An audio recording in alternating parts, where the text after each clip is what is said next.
over a year now. I came in November of 2020, Wow. end of November. And I've been here since November 29th. Okay, well, nice to see you. And so with that, we can move on. We all have the minutes. Do we have any changes or corrections or a motion to approve? Russ, can I go back and take roll call? Oh yeah, I'm sorry. You just asked me to do that and I forgot. No worries. Go ahead, Letty. Steve Birdable, Here. Peter Brink, absent. Dennis Harder, Here. Patricia Kendall, absent. David Oster, absent. Steve Rabinowitz, Here. Tanya, I can never pronounce her Sarah, last name. Nara. here. Yeah, and Julia Voilich is absent. Thank you. And Chair Colombo. I think Pat Kendall's just joining us. Oh, there's.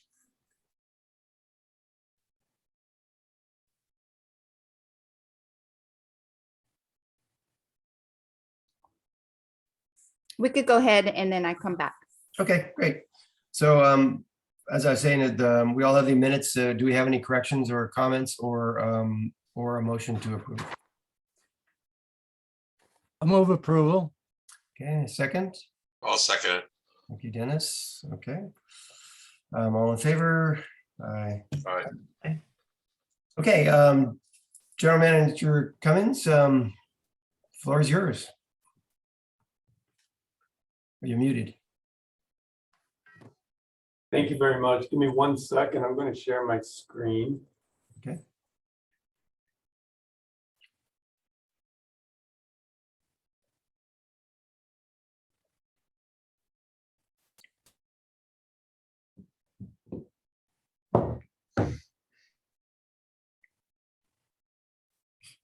Well, we're waiting. Excuse me a second, folks, but this is David Oster, and I can't do this on the computer, so I'm calling in by phone. So I don't know if you've called roll yet, but I'm here.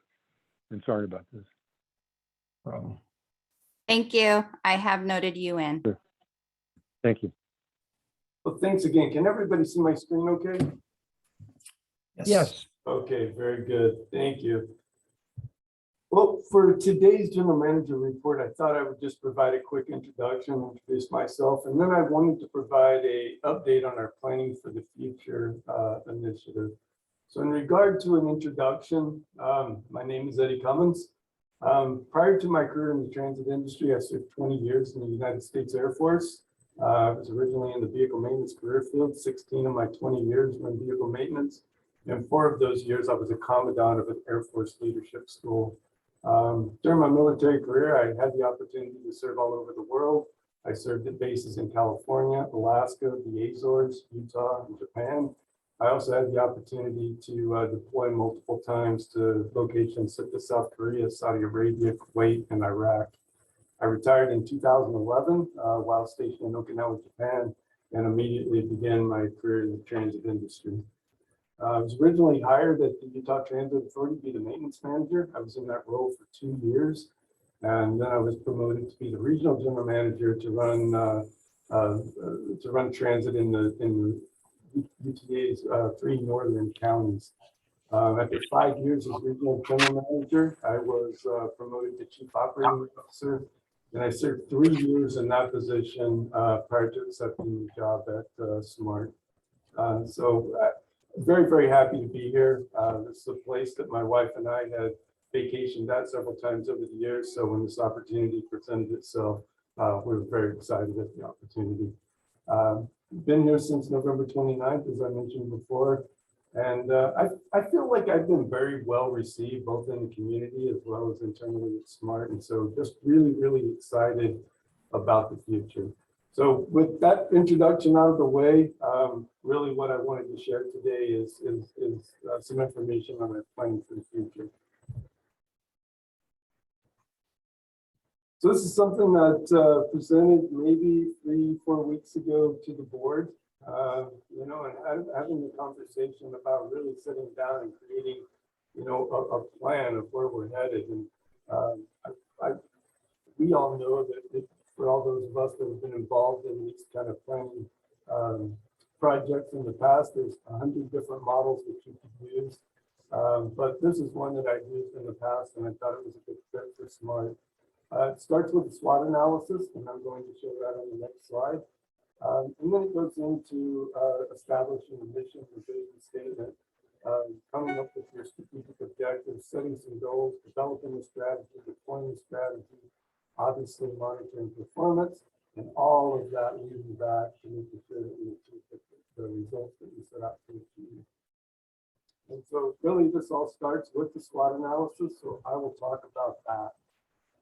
Like I told the board, I really have to commend staff. This is something we did internally.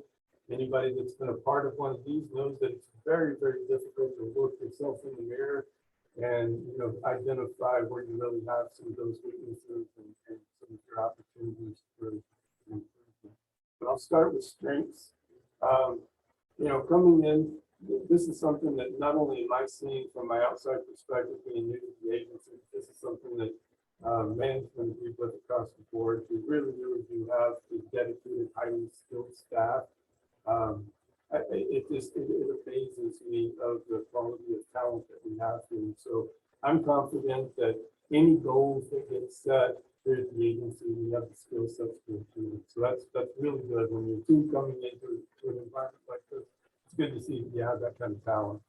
We have a safe and reliable service. We have modern, comfortable trains. We have strong bi-directional commute patterns. And what that means is we don't just have people going south or north, but we have people going both directions, both in the and in the field. That's great. Our infrastructure, we're obviously a new agency, so our infrastructure is in excellent condition. We have that bike and train synergy. It's amazing to me the number of bikes that we see on our trains. We've been successful at identifying and funds, which has helped us on the capital side of things. And again, this all leads up to that strong organizational culture where really for me, coming in new into this role, it's really, really great to see the students get a strong organization. On the weakness side, and this is always the hard part, right? Of really taking that long, hard look in the mirror and identifying the weaknesses. But as we talked about it, there's a lot of conversation in the room about the first and last mile connections. I think we can all agree that the train does a wonderful job of getting people from point A to point B. But when people actually go to point C, we do have some weaknesses there. And I think those are things we have a single track system. Anytime that there's a delay somewhere, an incident or anything that happens, delays can cascade throughout the system because there's only the places that the trains can pass each other. Also makes it extremely difficult to keep a consistent schedule, meaning 30-minute headways.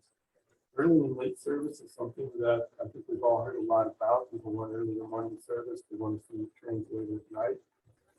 So limited number of destination stations. And what we mean by that is kind of going back and talking about the first and last mile. There's not a lot of stations where you can get off and everything that you need or want to do is within a quarter of a mile of your station. I think public perception and local support, that's a big one. I think that, as you look at where we're at and how people view the agency, I think that's something that we need to be aware of. I think right now we would all consider that a weakness. Public perception is not where we want it to be. Minimal staffing levels with long hiring timeline. It's kind of an internal issue there, but we really mean here, and people have multiple jobs. So when somebody does move on to another job, that really creates some challenges for us. Parking capacity and paid parking, something that's been talked about. Some stations we don't have any parking, and others we have paid parking. And this really come up as we were talking about, potentially what are some of the barriers to riding the train. So these are the things that we need to look at and think about as we move forward. And last but not least in that weakness category is everything is a priority, right? I think that that's where we have the opportunity to do some of this work, is to really identify what are the most important things, where should, our limited resources, where should they be focused, and really making sure that the board, the staff, is well aligned and make sure that we're focused on doing the right things. So that kind of leads us into the opportunities an opportunity to improve our strategic direction and alignment. I think that there's opportunities to really look at the impact markets, tourism, students, late night, recreation, and event service. I think those are all areas that we need to take a look at as we look at increasing our ridership over the coming months. Improved wayfinding, real-time information, our apps, and our online presence. That really comes down to making the system easy to use, not be a barrier. That the information should be available. People should be able to look at the map and understand how to get to where they want to go. Improve first and last mile connections. That goes without saying. Increase interaction with public and community leaders. I think it's just about being more visible, being in the community, helping people understand what we do and what we offer and how we can be a solution for problems. Excuse me. This is Peter Breen. It sounds like you're talking into a barrel. I can barely hear you. Okay, I'll try to talk louder. Can you hear me okay now, Peter? I can hear you, but it has almost an echo to it. But go ahead. It's kind of a strain, but go ahead. I'll get it. All right. Enhance marketing efforts to target key markets. And then we want to reactivate our onboard amenities. And that's really talking about those things like Wi-Fi and our snack bar, onboard snack bar.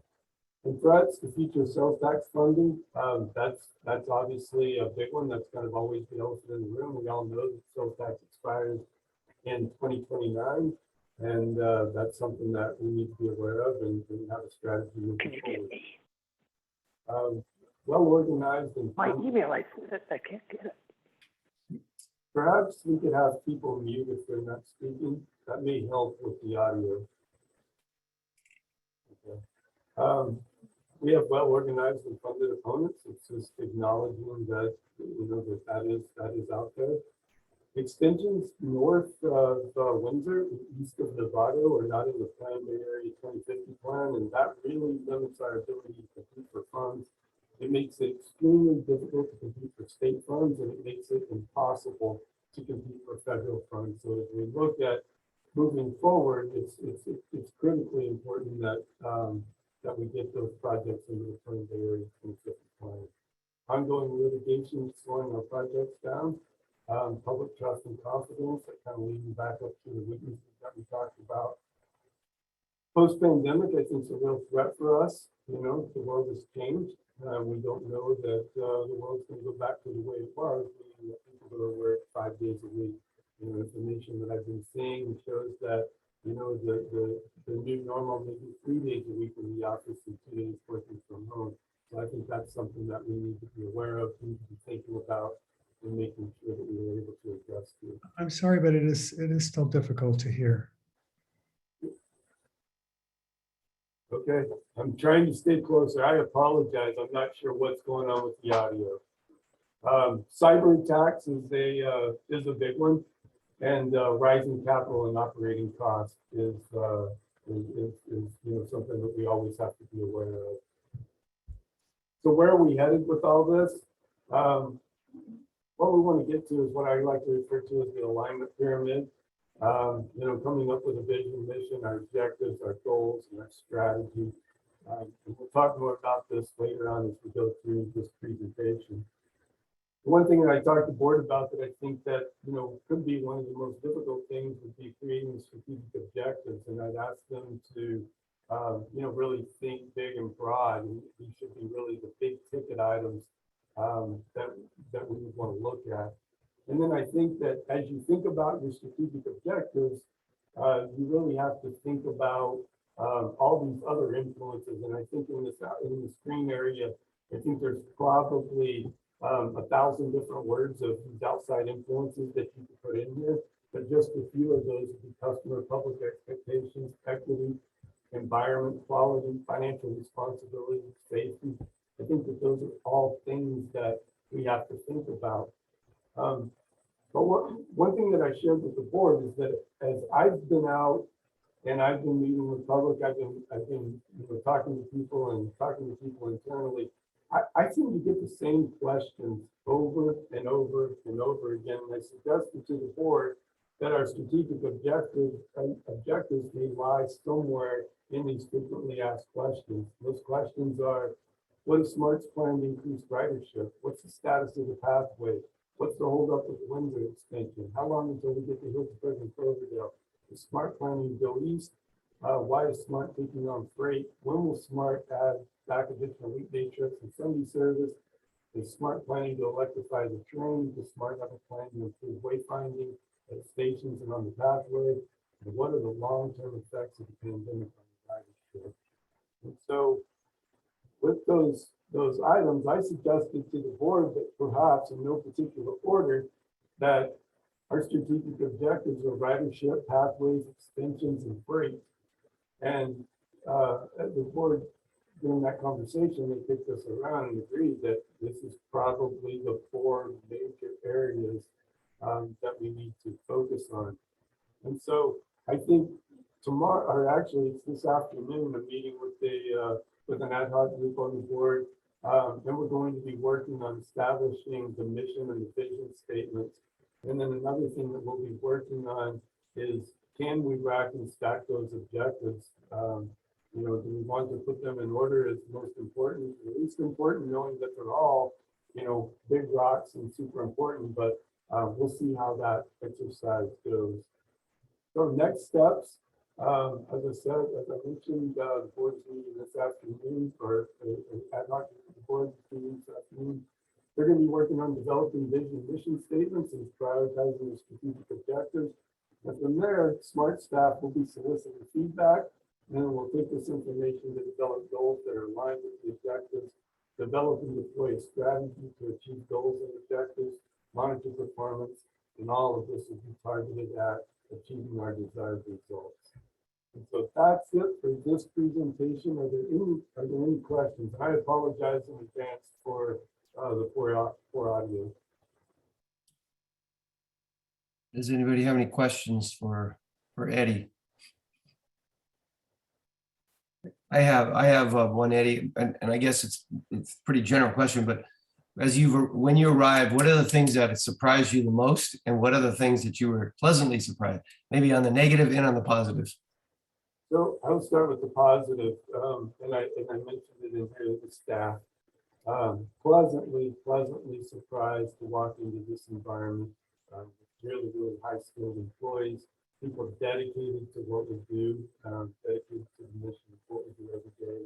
And so that's a very, very good starting point.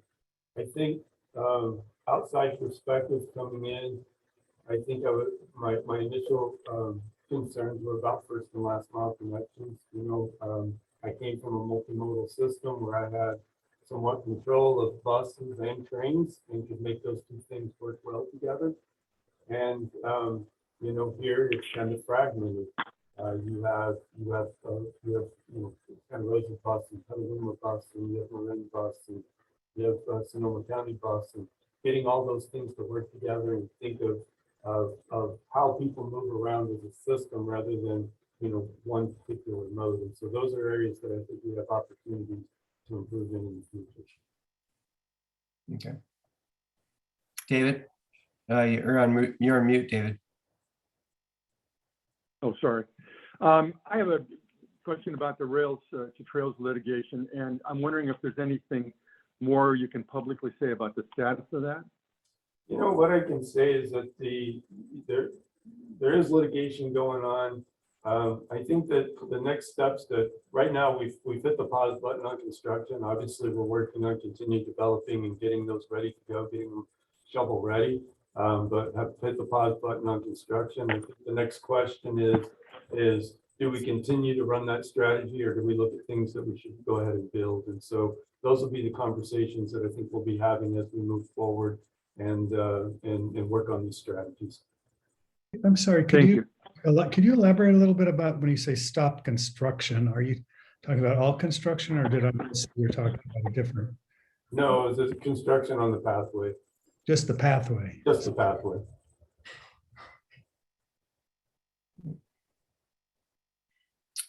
Anyone else have any questions? Yes, Tanya?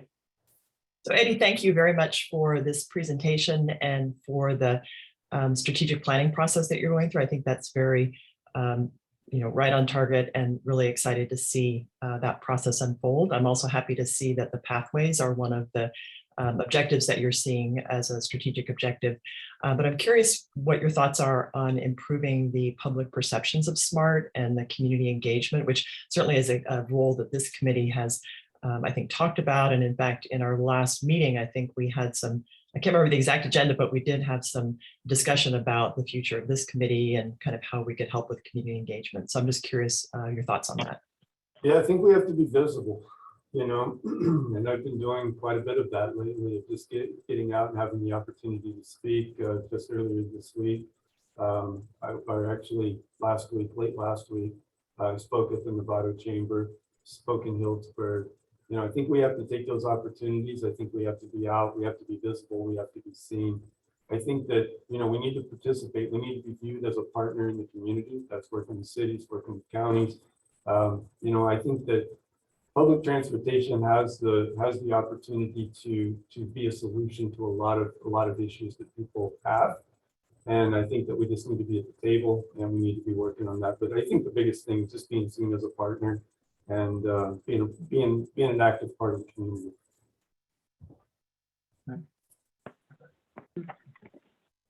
Anyone else? Any other questions? Thank you, Eddie. Appreciate the. Can you hear me now? Sorry? Can you hear me now? Yeah, Peter, we can hear you. Yeah. Yes. Okay, I have a comment and a question. Okay. My comment is that, Eddie, you made the comment about the first and last mile. I think that is the most critical thing in the whole ball of wax that you have. You have two very, very difficult last miles, both in Santa Rosa and in Larkspur. And from what I hear, the concern about that is, I really can't take all those hikes, et cetera, et cetera. So I'm pleased with that. The question is the COC involvement in the freight in any way? Are we involved in any of that, even though it's almost a separate budget? I think that's a good question. I think I would say yes, because it'll be the overall budget. Heather, do you have thoughts on that? Are you there?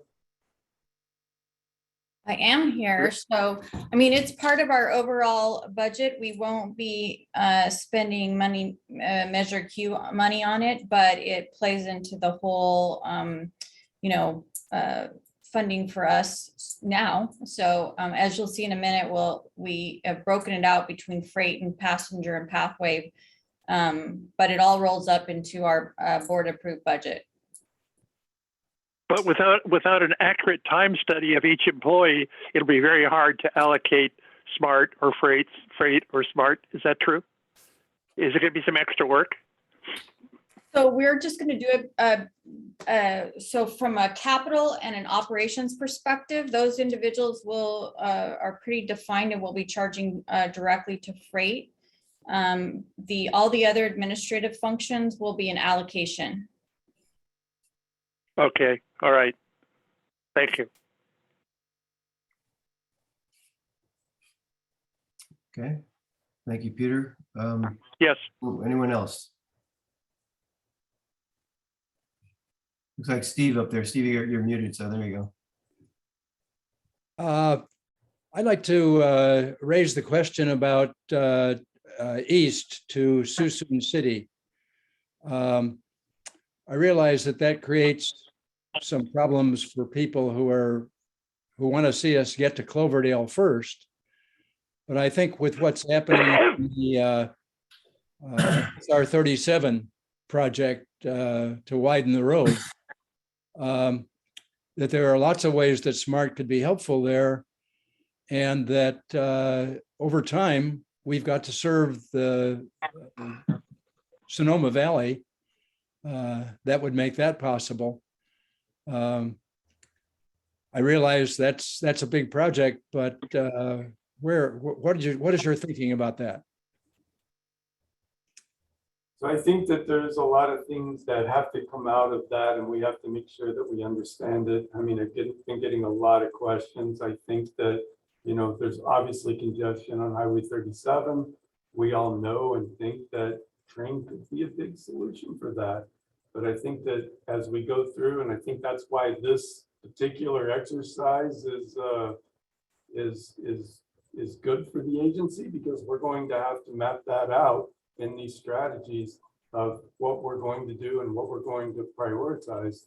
And so if we look at developing a individual strategy that's going to kind of roll up to the overall strategy, and one of those is extensions, and those conversations have to happen as to what's first, where resources is going to go. So I think those questions have to be answered as we move through this process. That's a great question, but there's going to be it's going to be back and forth on that, right? There's going to be people that are going to want to go north first to make sure that happens first, and there's also going to be people on the other side that are going to be supportive of Highway 37. So these are issues we're going to have to work through.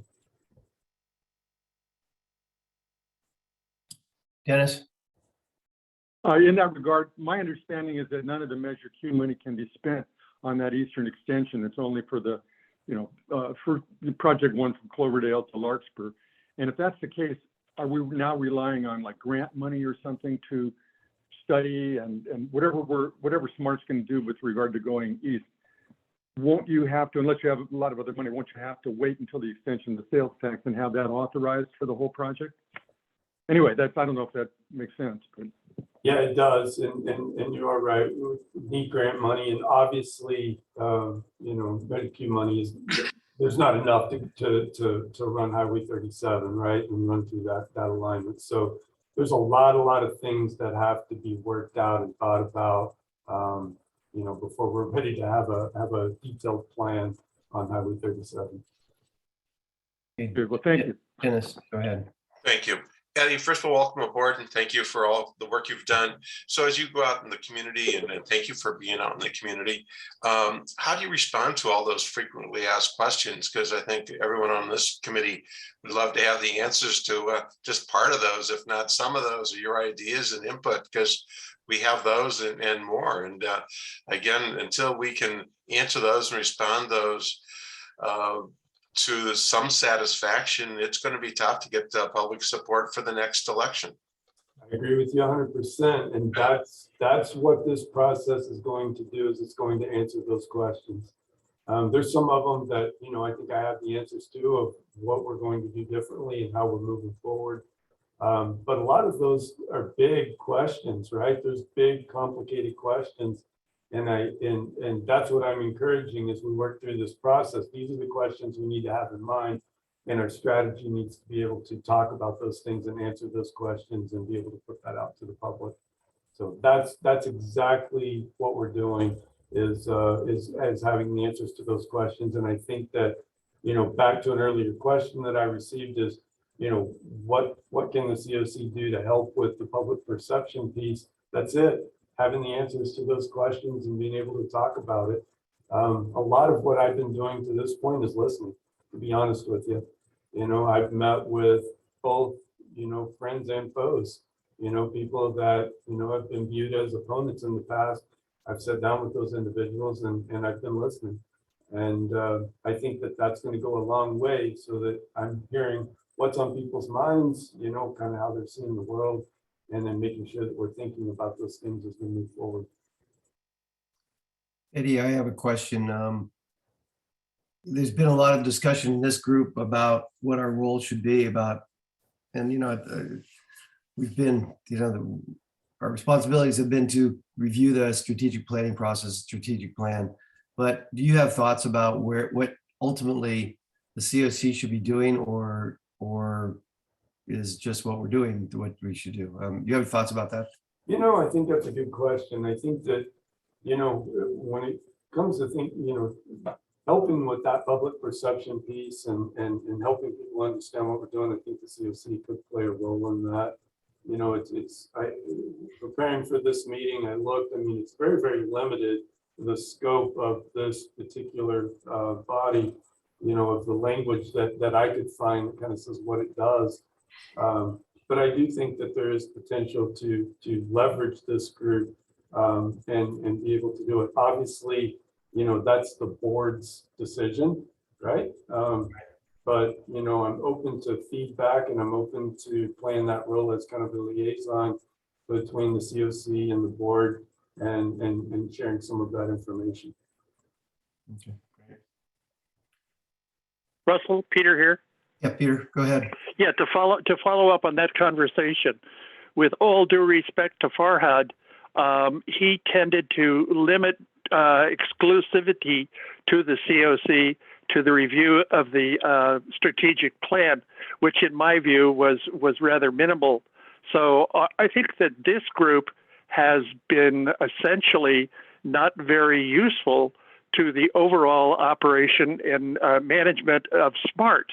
I think we have and had it from the beginning, a group of folks that were really, really, really involved. We have the writers involved. We have all of these people involved, and we were strictly limited. And when we would want to kind of walk outside the line, we were told to stay within the line. So I think you're right that the utilization of a citizens oversight committee has not been maximized at all over the past 5 years.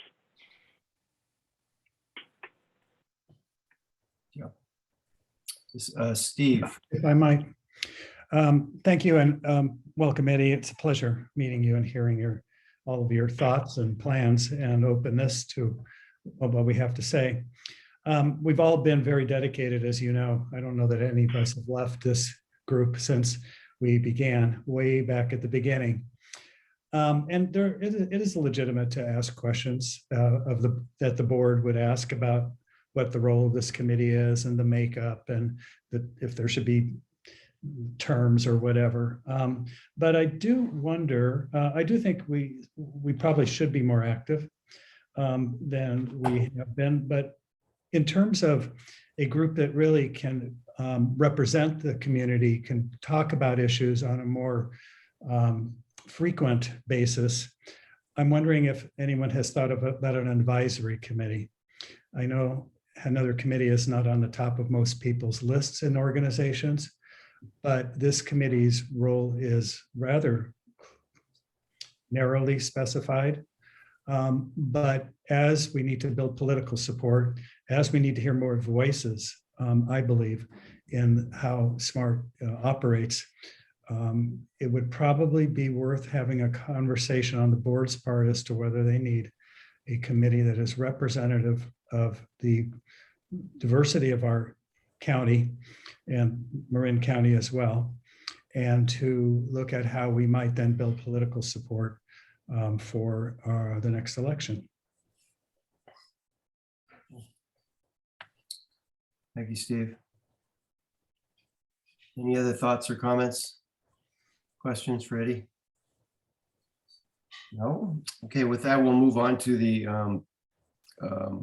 public comment. Letty, I don't know how we do public comment. Are there people on the call separate that could have questions or comments?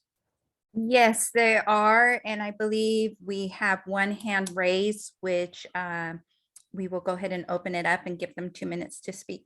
Okay, great. Thank you.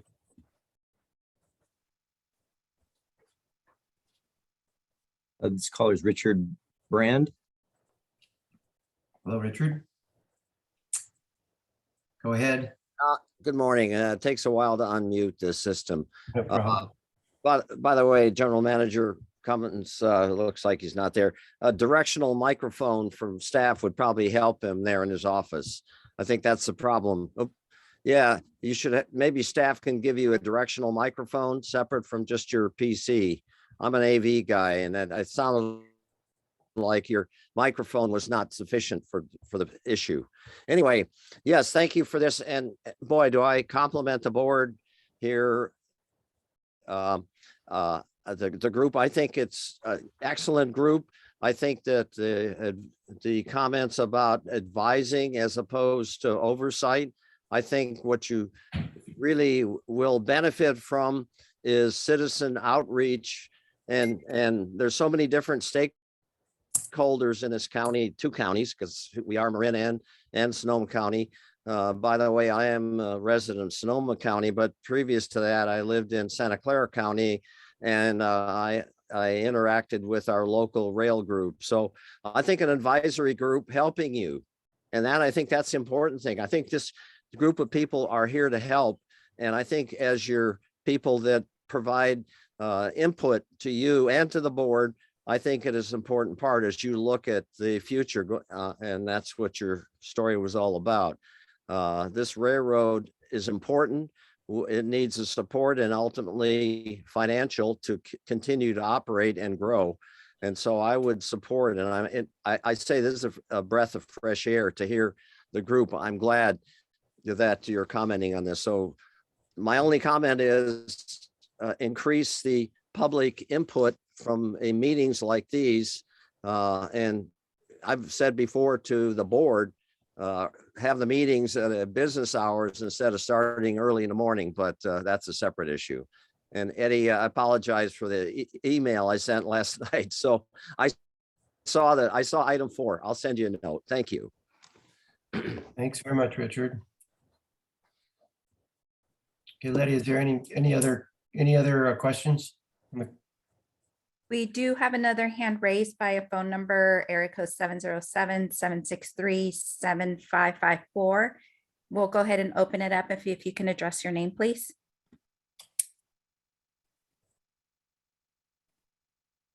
You're muted, 707. There you go. Yes, this is Dwayne. And What was your, what's your full name? Dwayne Bellinger. Dwayne Bellinger. Thank you. Yeah, and yeah, I switched to listening on the phone because the quality was better for the echo in the echo chamber. I was calling to suggest if you're going to have public groups, advisory groups, that you maybe have a number of them, and I would suggest one that consists of people that live within the first or last mile. That people would actually be interested in helping establish the first to last mile connectivity, and that would be a good group of people to have in an advisory committee. Thank you, and thank you for your presentation today, Mr. Cummins. Thank you, Dwayne. Any other questions, Letty? At this time, I do not see any hands raised. Okay. Okay, thank you very much. With that, we will move on to the next section, which is the financial update from Heather. Good morning. I'm going to go ahead and share my screen. So let me go ahead and do that. Glasses on to do that though. Let's see here. If I can find it.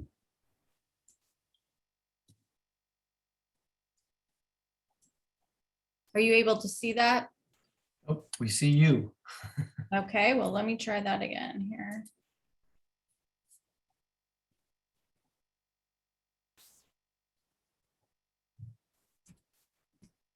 That's good.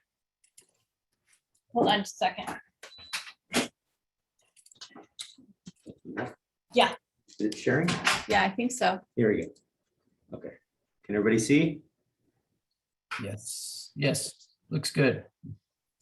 So first, I just wanted to start with a little of my background. So I've been in transportation most of my career. I started at the Colorado Department of Transportation as a temporary employee and worked there off and on for 16 years.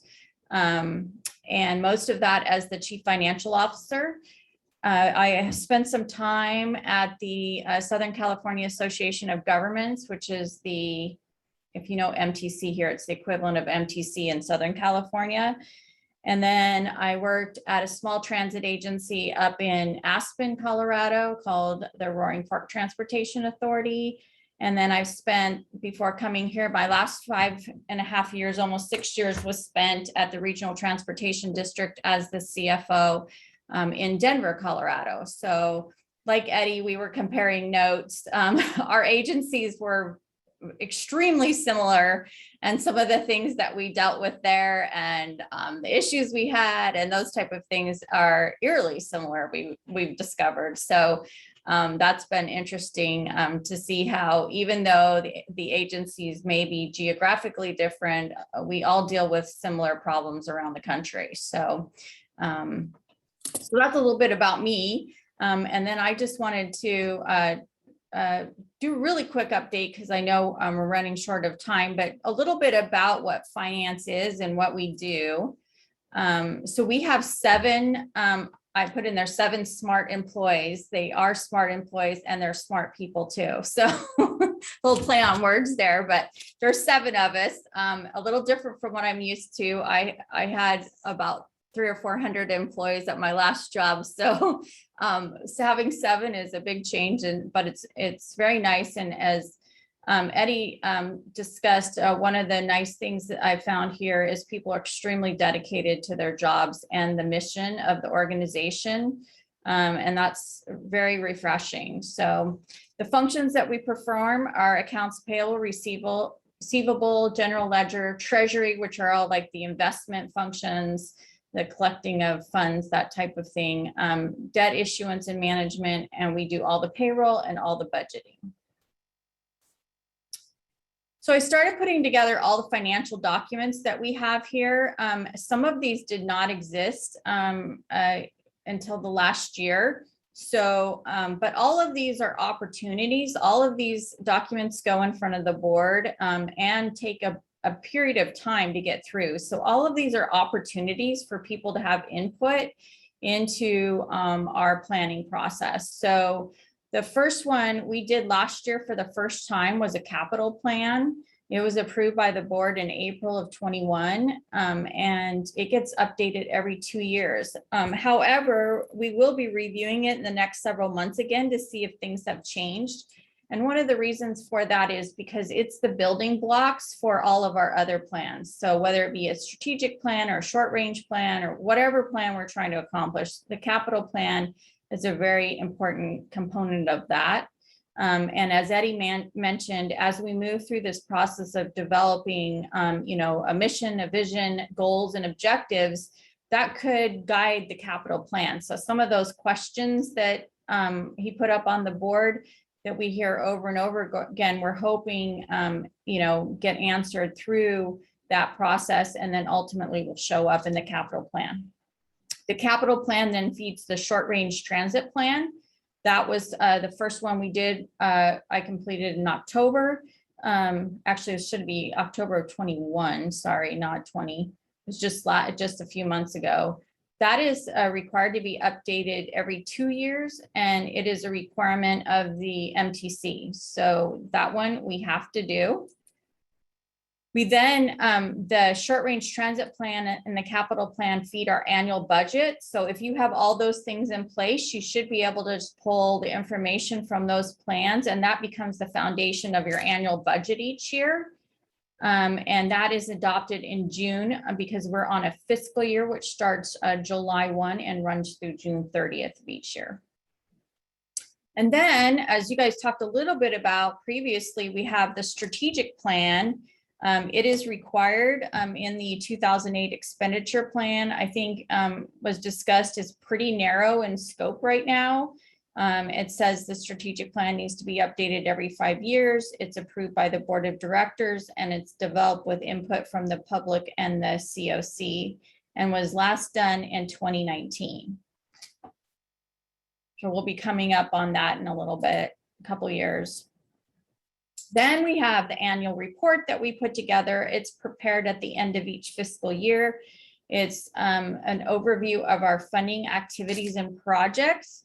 And it's required by a board ordinance 2008-01, which is the board ordinance to move forward with Measure Q. So that's where that comes from. It's also mentioned in the expenditure plan from 2008. And then, so those are all kind of planning and budgeting documents. And then the document that shows our actual expenditures and where we stand financially is the annual comprehensive financial statements. And they're accepted by the board each November. They're a summary of all of our financial activities. They have to follow GASB, which is the Government Accounting Standard Board. For the last 2 years, we've had no findings, which is very good. And we received the GFOAs, I'm sorry, I put the wrong acronym there. The GFOA, the Government Finance Officers Award for the 8th year in a row for their financial statements in 2020. So pretty good on that. Those are pretty rigorous standards that you have to follow for financial reporting. So it's pretty remarkable award for this organization being so young. And then this is where I want to talk a little bit about the funding and allocation. So right now this is our adopted budget, and I've broken it out into 2 component pieces now. One is for the adopted passenger rail and pathway portion of it. And then the other is for the adopted freight budget. So right now under salaries, and we have salaries and benefits, services and supplies are everything that we that roll up that allows us to operate on a daily basis. Equipment and buildings are those things that we need to be able to purchase from a capital perspective. So anything that's over $5,000 and has a useful life of more than 1 year. Capital projects are projects that mainly Bill's group does. So we're talking about, the pathways would fall under here, design, environmental work, those type of things.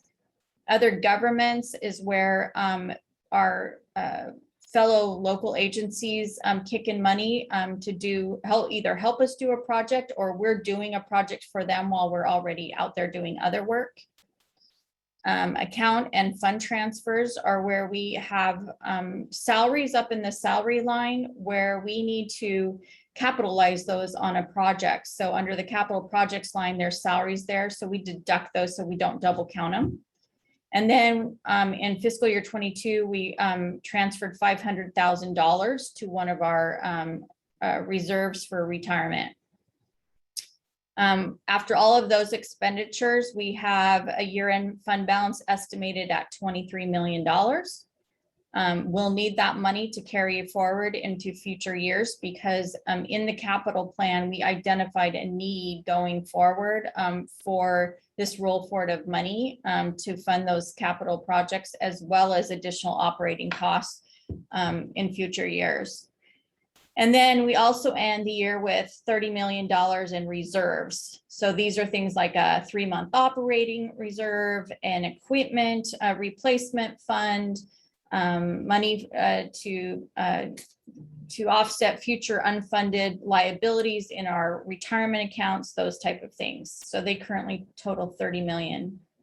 And then on the freight side, the biggest expenditure there, of course, is this $4 million, which is actually the purchase of freight rights. And so that will be hopefully paid out at the end of February, and we'll assume beginning March 1st, internal operations of those freight activities. For the first couple of months, if you listened last month, we'll be doing that through a contractor, and then hopefully by June 1st, it'll be done by our own forces. So on our financial statements, you'll see these broken out also, and then a combined total. So that's how we're trying to keep track of these. We also have different funds set up for freight and pathway and passenger rail, so we can keep all those costs separately. We are going to be presenting an amended budget to the board on the 16th of this month. And that will have minimal changes in here, but we're just trying to reconcile some changes that we made over the last few months, roll forwards and those type of things. But the overall dollars won't change a whole lot. So with that, I'd be glad to take any questions. Okay. Does anybody have any questions? We can't see the screen, so maybe we can go back to the full screen and go. Can you see it now? Yes. Okay. Great. Okay, so anyone have any questions for Heather? Yes, I have a question. Okay, Steve, go ahead. It strikes me that separating out pathway, freight, and passenger is a really tricky thing to do. And I think it's going to get a bigger problem as time goes on. How do we actually accomplish that? So actually, it's not that difficult. I'm very used to this in other organizations I worked for. The last organization I worked for, we had a dedicated tax. We had an overall sales tax that was available for everything. And then we had a dedicated tax that was available for only certain projects that we did and staff time. So what we've done in this case is we've set up a separate fund. So we have specific individuals assigned to that fund that charge directly. As I mentioned, we'll have an allocation for all of the more admin type costs like legal and my staff's time and those type of things we'll do through an allocation process. And then all of our purchase orders and agreements will have the coding and it'll be charged directly to this area. So it'll take a little while to get to it. So we're going to be actively monitoring to see if we have to move charges around, because that happens at first when people aren't used to charging that way. But it's fairly common to be able to keep track of it. Like I said, at my last job, we had a much larger differential. Actually, the second fund that we had was larger than our original fund. So, and then I'd report them separately in the financials and in the budget, and then they get combined at the end. So the thing that I'm thinking about particularly is that when you're running freight on a railroad as well as passenger, the freight is much heavier, and it creates problems in maintaining the right of way. How do we account for that? well, I don't know. I mean, when you talk about the amount of freight that's being run now, it's very minimal compared to the amount of passenger rail that we did. So if we even did it as a percentage, it would be minuscule to be able to do that kind of allocation. But I'll give you an example of how you can do it. So let's say we end up doing repairs on the portion of the line that is both passenger and freight, right? So we're not talking about the Brazos branch, but we're talking about the portion where they get on the main line and then go to Petaluma. So let's say we're doing improvements there and we want to allocate it. That's where we would look at perhaps either by hours or miles or something else, the amount of freight traffic versus the amount of passenger traffic. And then we could just come up with a percentage, and then each payment that we make would be allocated based on that percentage. So that's a fairly common way of doing it when you share costs among different modes. You know, we also used to do that. I've done that in many organizations where you want to break it out on allocated between bus, commuter. At RTD, we had bus, we had commuter rail, and we had light rail. So we would do that a lot based on the miles that they ran or the hours that they ran. And then we'd break out the cost that way. So there's lots of different methodologies we can deploy if we're looking at that type of project where you're looking at the portion that runs on the main line versus the Brazos branch. And if we start running passenger on the Brazos branch, I assume that that'll become a bigger issue. Yeah, we'll just have to all agree on a methodology to begin with. And then based on that, I'll make sure that methodology is deployed when it comes to, you know, the expense side of it and the budgeting side of it with revenues. I'm glad you have experience with this. Thank you. Mm-hmm. Thank you, Steve. Anyone else have any questions for Heather? Seeing none. Thank you very much, Heather. Appreciate it. Oh, I'm sorry, Steve. Go ahead. Hi, Heather. Welcome. By the way, I used to work for the Denver Regional Council of Governments as a land use planner, and I was a planner in Colorado for 8 years. So, well, I've probably met you in the past then, because I worked with Dr. Cog for the last 30 years. So a double welcome. Projections of both your income and expenses as an organization. Will we be getting that kind of more, you know, looking forward into the future, more of that information coming? Is that available now? Yeah. or- Actually, so if you go online, we have our short range transit planned out there, and I took that plan for both operating and capital with the information that we had from the capital plan last year. I've projected that out through 2029. The short range plan was supposed to go through 31, but because we don't have revenue after 29, it was not a very fruitful exercise to make those assumptions of what that would look like. But it is projected out to 29. And hopefully in there, I've also identified where I see some weaknesses in those projections. And I've mentioned to Eddie, you know, we need more money to go to state of good repair, which is the stuff that just keeps your existing line functioning properly. I think a lot of people think when you have a new system that you don't have to put that money there. But as we've seen with some of these large older systems that are falling apart, putting money into it earlier and keeping it going is a much better way to do it if you can.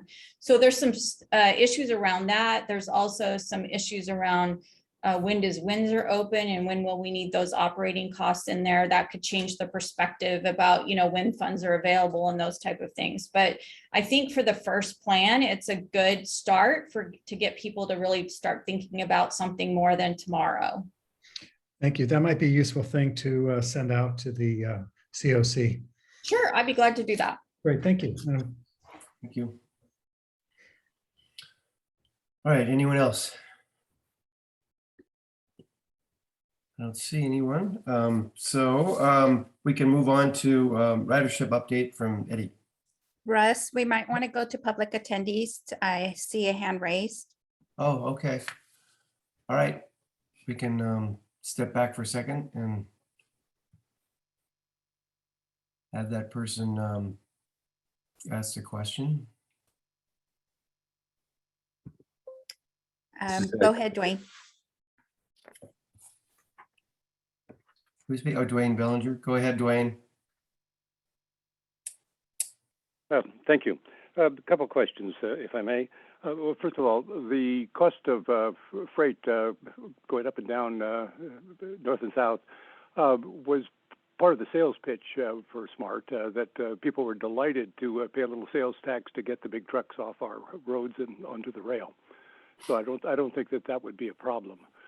Going east, we may have a question about allocating insurance, and but my main comment is that the parking, I'd like to see the income, if Heather would be so kind as to put the income from parking, especially by station, on the record. I think the recovery of parking would be a good indication of our health in the providing ridership. And so it's good to pay attention to the parking and as well as to the amount spent on establishing parking. Thank you very much. Thank you, Dwayne. So this is Heather. Can I just address that real quick? Please go ahead.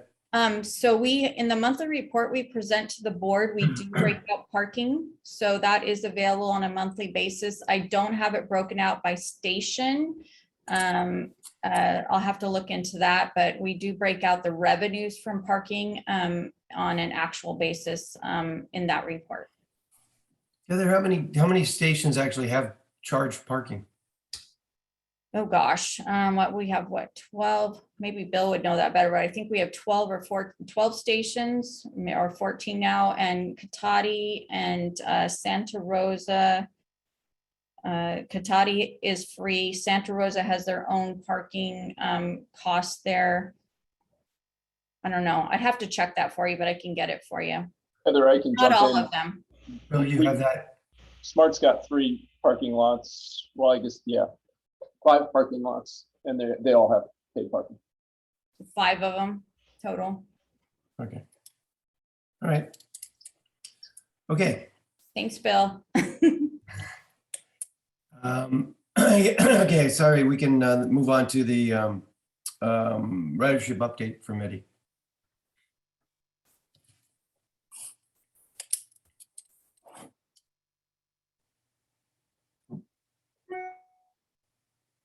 Eddy, are you muted? Yes.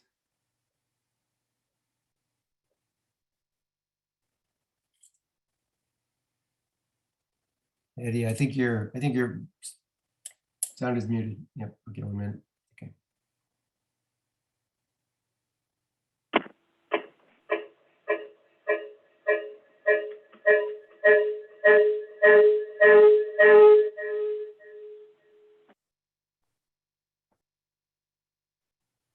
Can you hear me now? Is it? Yes. Okay. Yes, we can hear you. Very good. Okay, I apologize for all the issues today. This has been insane. I just wanted to provide a really quick ridership update, let you know where we're at and what's going on. This slide compares FY20, FY21, and FY22, just kind of orient you with the slide. Green is FY20, orange is FY21, and blue is FY22. Really, this is a great way to compare kind of that pre-COVID ridership to what we're seeing today. As you can see, we saw a little bit of a dip in ridership in January. Really think that that has a lot to do with the Omicron variant. You know, we're kind of on that uptick. And then with that variant coming out, we saw a slight decrease. Based on the information that I'm seeing for February, and I get a daily ridership report every morning, usually about 7:15 to 7:30. But it looks like that February ridership, we're back closer to where we were in December. So I think we'll see that number continue to climb. So that's really good news for us. Overall, in the month of January, we carried 22,710 passengers. So this slide, this is interesting because it kind of shows where we are percentage-wise of pre-COVID. So you can see that we were kind of in that October, November, December timeframe, somewhere between 42 and 45%. And then you can see this drop in the month of January down to 34%. I think that if you look at year to date, we're still at about 40%, but that was a significant drop. I think two things happened in January when you're comparing against 2020 ridership. And number one, January 22 was lower than December 21, so that created some issues. But even more importantly, January 2020 was a really big month in ridership, and so that shows more of a significant growth.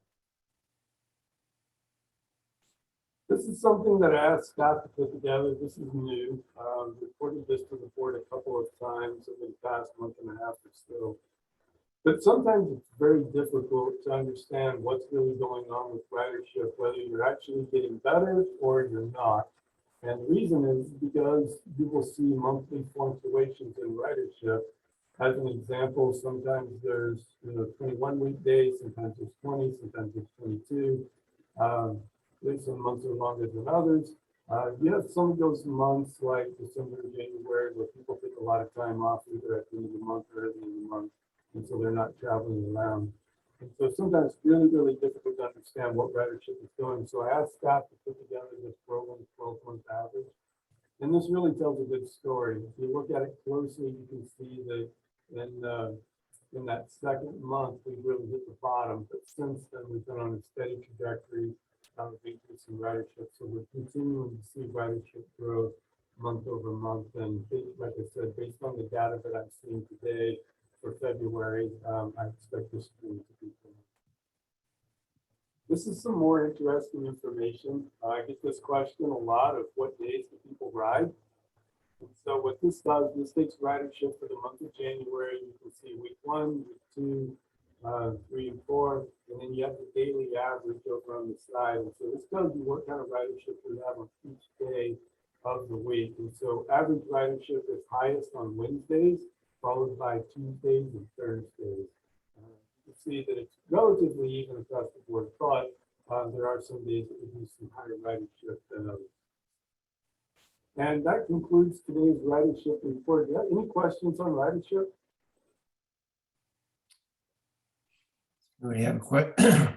Anybody have a question on that?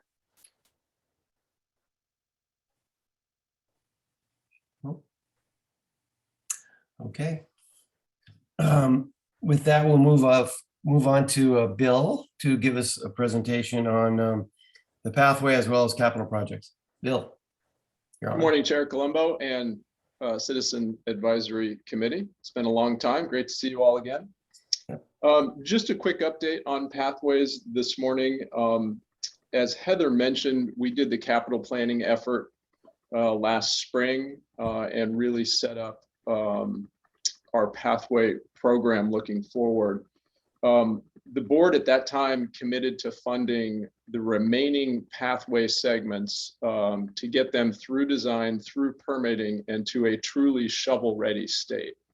And when I say remaining segments, really this kind of ties back to our environmental impact report, where the agency laid out the overall pathway alignment or planned route that utilized both segments in the smart right-of-way, existing pathway segments, planned pathway segments from Larkspur to Cloverdale. And if you've ever looked at that, it's mapped out on a segment by segment basis. It utilizes some segments that others were building, like Caltrans for the Marin Sonoma Narrows, and a lot of pathway segments in our right-of-way. And I often refer to that as my roadmap for implementing the pathway segments.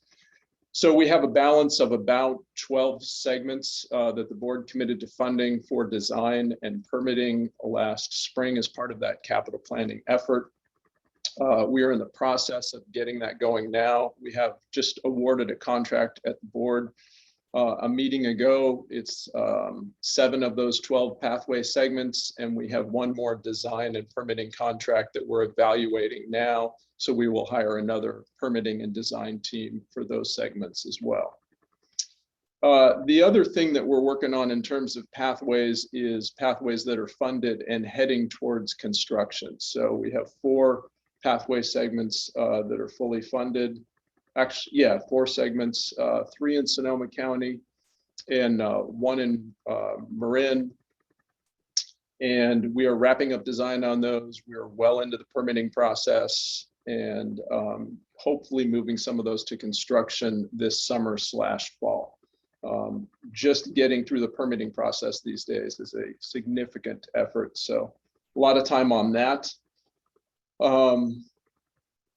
And that'll get us ready for construction in the summer and fall, with one big caveat, and that is the pathway litigation that's ongoing. So I'm continuing to push things forward, getting them ready for construction until our legal team says pause. So hopefully some of those segments will get into construction in the near future.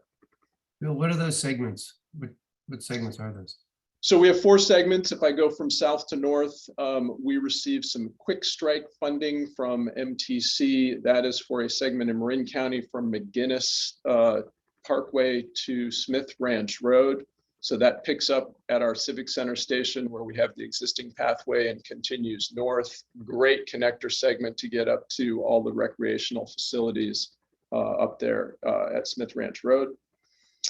In Sonoma, we have 2 in Petaluma. One is between Payrin and Lakeville, and that ties into the section of path that we previously built from Payrin to South Point.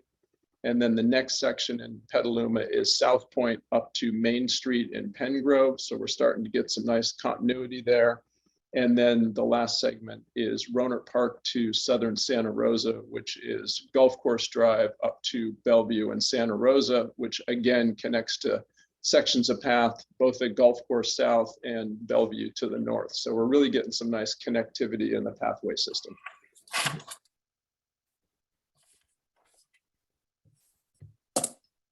Any other pathway questions? I don't think so. Move ahead to capital projects. Yep, absolutely. So update on capital projects. I guess the big one since last time we spoke is we have really put Windsor on hold. We did as much as we could with the money we had. And I like to think that we did a great job with the money we had. So with Windsor, we've what I've called mothballed the contract. We've put it on hold with the construction contractor. We had 2 contracts, one for the systems and train control and one for the civil and track components. The work that we completed on that, we removed all the old track. We procured a lot of key long lead materials. So we bought all of our rail, welded it all into 1,600-foot strings. We procured all of our concrete ties, all of our special track work, our switches, turnouts, and those things. We did all of our environmental sensitive work so we could kind of hit those work windows. So we installed culverts where we had jurisdictional creeks and things. We did all of our bridge foundations, both for the rail and the pathways, and drove the piles, put the bridge caps in, and then even set a couple of the pathway bridges on that. So we're at a really good place to move forward when we identify funding. And I've been working a lot with Joanne Parker in the grants section on updating cost estimates and pursuing grant opportunities for Windsor. Other things that we have going in capital, we have a very rigorous bridge management plan. We have to have a plan on file with the Federal Railroad Administration. We do annual bridge inspections. And in fact, the FRA inspector was here this fall and walked around with us, inspected, and basically reviewed and audited our plans. So that's always ongoing. Some of the things that come along with the bridge management, Heather touched on state of good repair. We often have some of our older timber bridges need attention. This past summer, we took advantage of the lack of service on Sunday, that brief window, and we got in and replaced a couple large beams in one of our timber bridges in Novato, just south of Roblar Drive. Very well executed by a very effective contractor. And then as part of that capital plan, we have a couple bridge replacements planned out in the future. And again, sounds kind of early for that, but we're just trying to stay ahead of it, and getting these designed and again permitted takes time. So those are probably a couple years out before they actually hit construction. We have a lot of ongoing environmental mitigation we're taking care of. We have the Miramonte property that has constant maintenance out there, and we're getting to a point where that's really established itself nicely. So hopefully get approvals from all the agencies on that. And then other miscellaneous mitigation projects. We just did some planting implementation in San Rafael that was required for the Larkspur extension project. Some of that's right along 2nd Street, just before the freeway there at San Rafael Creek. And then, of course, all the ongoing pathway design, permitting, and moving towards construction as well. So that's kind of the high-level update for the capital group. Any questions for Bill about capital projects? Steve? I have two. I'm a little perplexed why this court case on Regional Measure 3 is taking so long. I realize courts are not always able to process lawsuits quickly, but this has been several years now. One question. Second question, are we in a position to obtain infrastructure funds from the newly passed infrastructure bill? So on the first one, RM3, yes, we have found that extremely frustrating as well. We were very surprised that the state Supreme Court took up that appeal, and it is taking a long time to move forward. There's a case in front of it, and I have not had any updates on that case in a while. So I think it's still going to take a bit to resolve that. In terms of infrastructure, yeah, I think we're well positioned. Joanne Parker is excellent at her job and is constantly monitoring grant opportunities, and different projects, pathway, rail, extensions fit different funding sources. So we're always keeping our eye out for opportunities. Alrighty. Any other questions? See any? I think that's it. Generally, before we set up a new next meeting time, any general comments or questions that anyone has, Eddie or Heather or any of the members of the COC?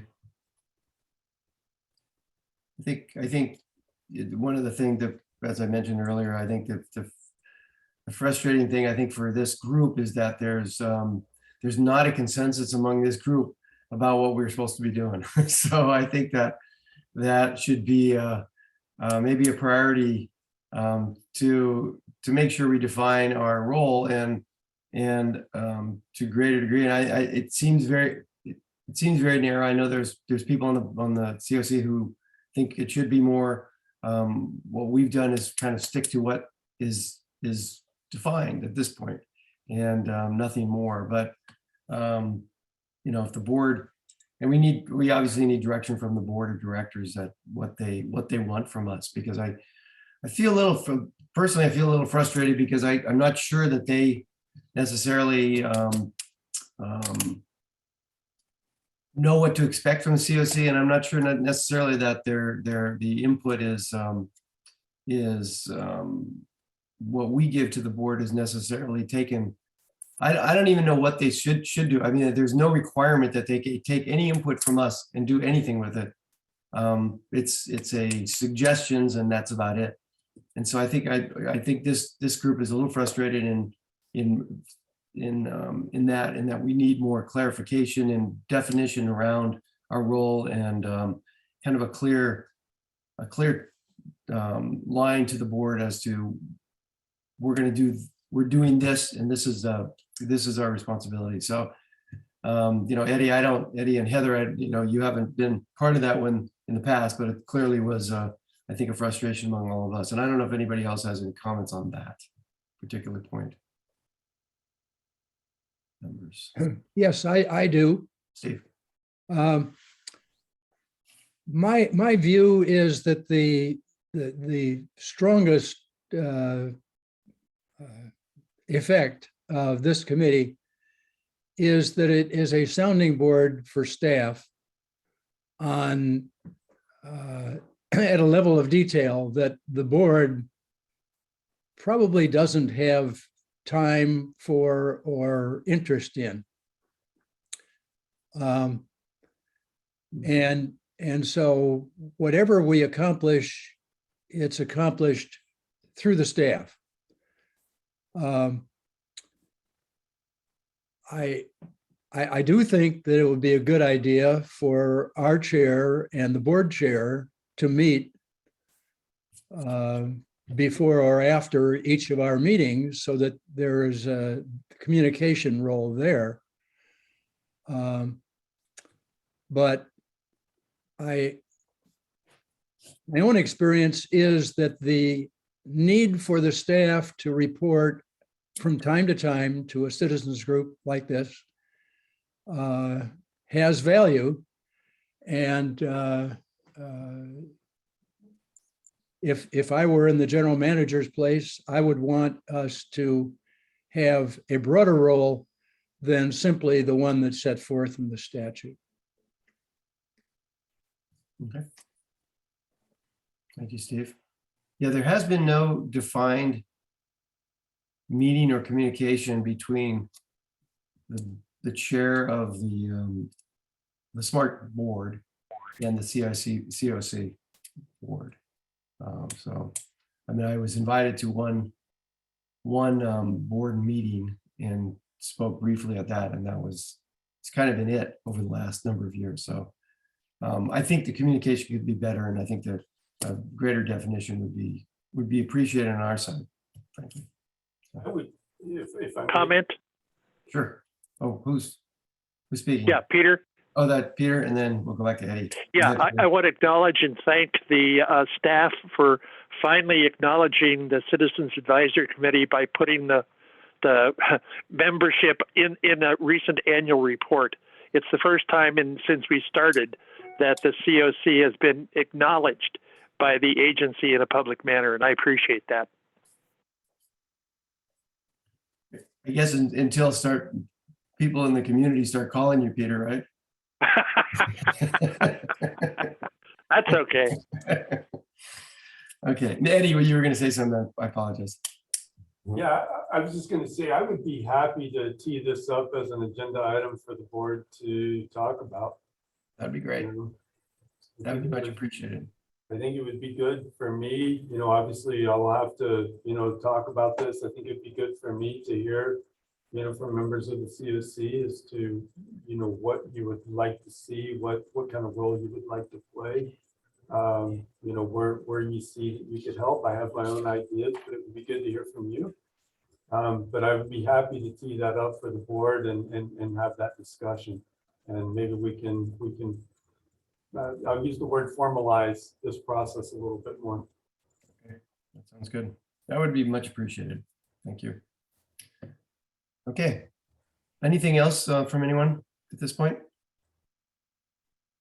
No, thank you. I want to thank the staff for your input today and for taking the time to prepare this information. Much appreciated. It's been a long time since we met. We have to meet on a more regular basis, but I think just the definition of our roles will kind of dictate how often we meet. And but I would like to set up another meeting. I don't know what thoughts people have about how often should we be meeting, but members have any comments on that? Quiet. No. I don't know. I would think we should be meeting at least once every. Oh, Steve, did you have a comment about time? Yeah, I think we should meet quarterly, and I think we should have the meeting schedule for the year established ahead of time. Good idea. Yeah. I like that too.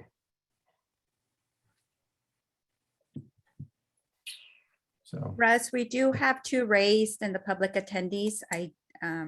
Maybe we can Hands go to raised? them before we close the meeting. sure, that'd be great.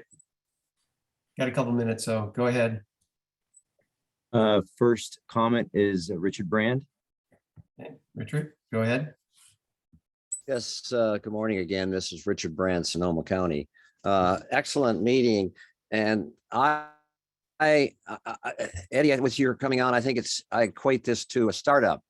The railroad started up, had a lot of issues, needed funding, got that going, got established. Farhad did a great job of building, and he focused on building the railroad. It operates, we have the service. Now it's time to change, right? And so, Eddie, you're the new CEO of a corporation that's been set up, and you have to make the changes and work this thing as a functioning and growing element. And I think you can look at this group, and I'm glad that I compliment all of you commissioners. Well, yeah, committee members, that you're realizing that is more than just financial. And I think, Eddie, I think your job here is to steer this group to be an input for you, so you can use this to both steer, and I love to hear your comment about taking this up with the board. This group has right to be frustrated because I think they have not been recognized. There's a lot of knowledge, expertise, and possibilities here for your staff. By the way, you've got a great staff, and I compliment Farhad on doing that, and including hiring you, Eddie. So I look forward to it, and I will speak to the board at the next meeting to say this group needs to be utilized more effectively, and I'll support you because I'm sure you're going to say that too. So thank you all for setting up the meeting, and look forward to the next one quarterly. Thank you, Richard. Letty, one more person. Yes, we have Patty up next. Okay, Patty, your name and. Yes, thank you. My name is Patty Garbarino, and I Hi, Patty. on the SMART board, but I think a larger claim to fame for me is that I'm a bulldog, a fellow bulldog with Russ. Yes, thank you, Patty. You're very welcome, and we went to high school together, and it was just a short time ago. But more importantly, perhaps even, is your comments about, well, I don't mean to speak on behalf of the entire board, but I know that Eddie and staff will bring back your comments for your contribution. And I look forward to being able to discuss that value and its import at our next board meeting. And with that, I'll close by saying, go Bulldogs. Thank you, Patty. And the comment about not too long ago, it was a long time ago when we were in high school together. Thank you, Patty. I think we're all organizing a major reunion coming up very soon. So through God's grace, we'll all stay healthy. Thanks so much again. Thanks, Patty. Okay. With that, maybe we can set a meeting, the next quarterly meeting, and then we can work to come up with a yearly schedule. That's a good idea. So if we look out 3 months, we're into May as to the next possible meeting. Do you have any thoughts about dates? Look at my calendar.